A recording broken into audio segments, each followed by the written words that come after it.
tuzun niye izleydi? Təlmürüb mən her aksimi asmanda, tapolmedim kova değmez özlemge. Nime kılsın benim bəxtim asmanda.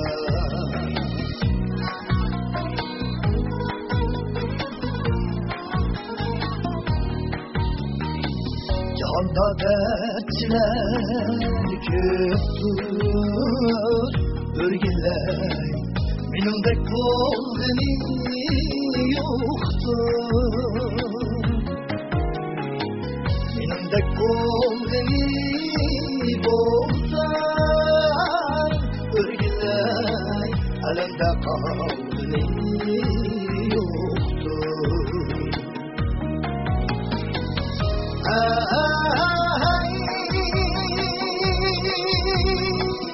Nece vaktin aklımda olup gel,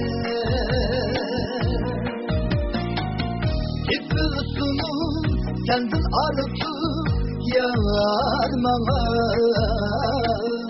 Yıkılmaydı benden arıtıp yarsana.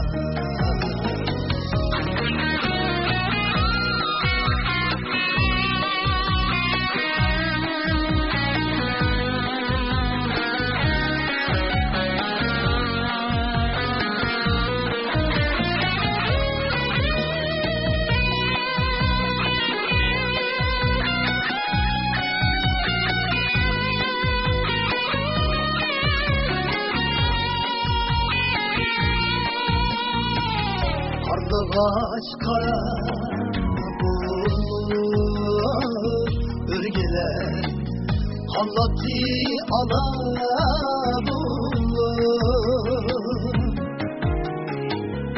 Onu yarını taşla örgeler, yemesi ağlamçıdır.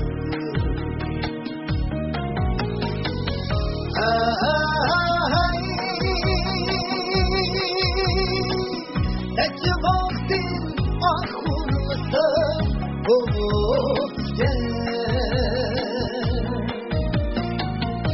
Gülsünü kendin arıtıp yarmana, Yıkılmaydı benden arıtıp yarsana. Yıkılmaydı benden arıtıp yarsana.